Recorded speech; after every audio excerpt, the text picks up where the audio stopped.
The sky over the Pacific was burning orange as Captain Ryan Cole steered his battered ship, the Valkyrie, into the heart of the storm. Waves crashed against the hull like cannon fire, and lightning clawed across the clouds.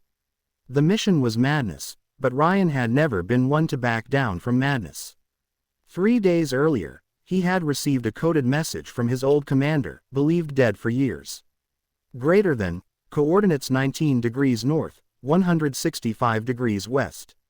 Find the artifact. Do not trust anyone. The message came from the same region where a research vessel had vanished, a place sailors called the Devil's Eye.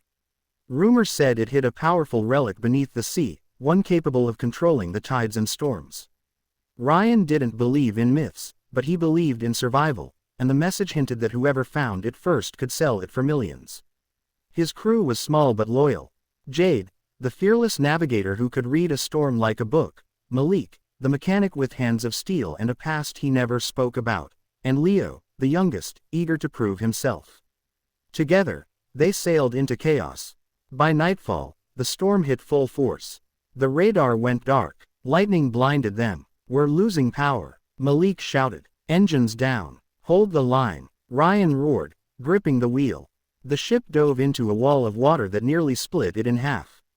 When they resurfaced, they saw it, a massive whirlpool glowing blue beneath the waves.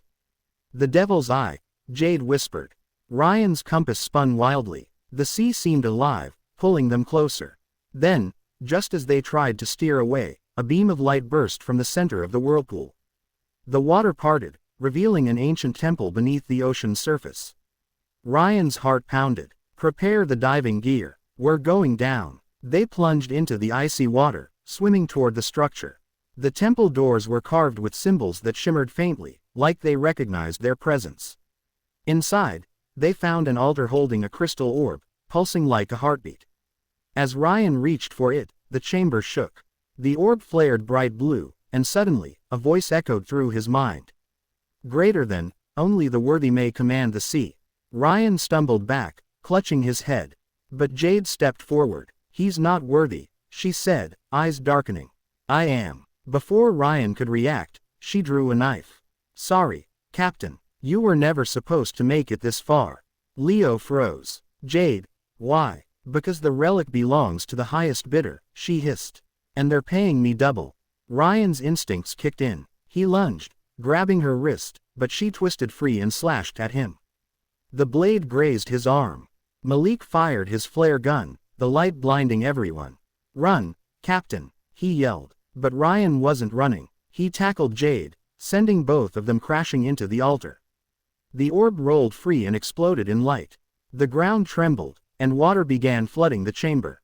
Jade screamed as a column collapsed beside her. Ryan dove for the orb, but a shockwave threw him back. Through the chaos, he saw Leo dragging Malik toward the exit. The temple was collapsing. If they didn't escape now, they'd be buried under tons of stone. Ryan grabbed the orb and swam for the surface. The water churned violently around him. As they broke through the waves, the Valkyrie was nearly gone, half submerged and breaking apart. "Hold on," Leo shouted, helping Ryan onto a lifeboat.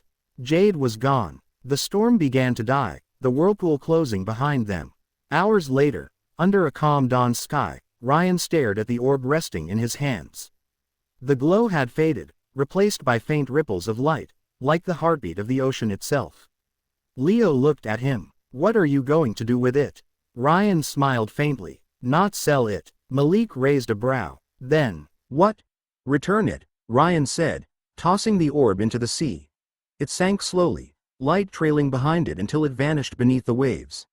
The ocean fell silent. Then, as if in gratitude, a gust of warm wind swept across their faces. Ryan looked toward the horizon, his ship gone, his mission over, but his soul strangely at peace. "Some treasures," he said quietly, "aren't meant to be found." As the sun rose over the endless water, the Valkyrie's survivors drifted toward a new beginning, toward another adventure waiting beyond the edge of the storm.